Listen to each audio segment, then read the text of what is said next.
I'm Andy Crane, one of the partners at Mirus Capital Advisors, where we work with owners of privately held businesses on mergers and acquisitions. Business owners are often concerned about maintaining the confidentiality of the sale process because they envision a parade of horribles if the fact becomes widely known that the company is for sale. Their typical concern is that employees will bolt, that customers will bolt, if competitors learn the company's for sale and the sales force puts word out on the street. In fact, that actually happened to me 10 years ago when we were selling my family's fifth generation food manufacturing business, and on December 24th of all days, a business reporter for the Boston Globe called me out of the blue to discuss the fact that our company was for sale and asked for comment for the front page story that was to run on Christmas Day.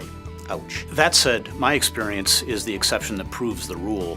And in my 10 years of investment banking, I've found that confidentiality is maintained far more often than not, and when it is broken, the consequences are not as disastrous as feared. I'd like to talk with you now about 4 ways in which we at Mirus work hard to maintain the confidentiality throughout the sale process. Our first line of defense is the way that we stage the flow of information.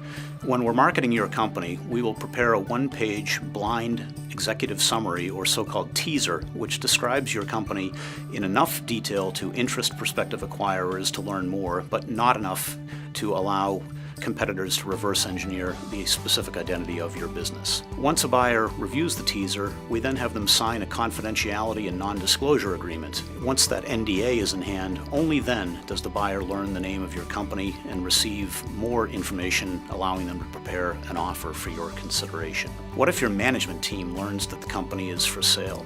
At Mirus, our experience suggests that the second line of defense, and the best way to address that concern, is to tell your management team up front that you're considering the sale of the company. Bringing your senior managers under the tent of confidentiality has a number of benefits. First, it diffuses any potential nasty fallout if they find out inadvertently during the process. Secondly, including them early makes it seem rational and thought out that you are going through the sale process. Thirdly, by telling your senior managers ahead of time about the sale of the company, you can include them in the preparation of the marketing materials and in meetings with potential buyers, both of which will help improve the ultimate valuation we achieve in the sale of your business. The third line of defense we sometimes recommend is a so-called hold list.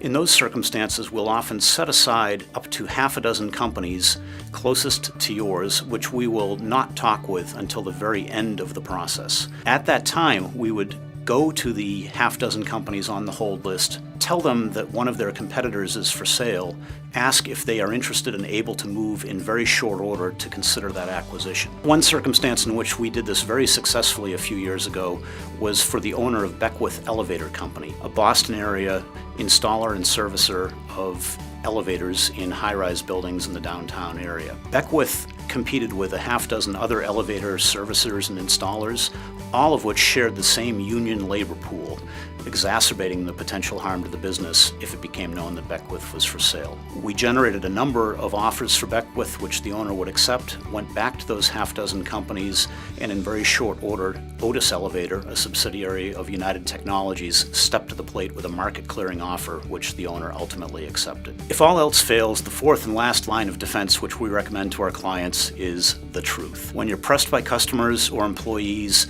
who heard rumors that the company is for sale, oftentimes you can diffuse that situation by explaining the facts to them. Try that and you'll be pleasantly surprised at the reaction that you receive.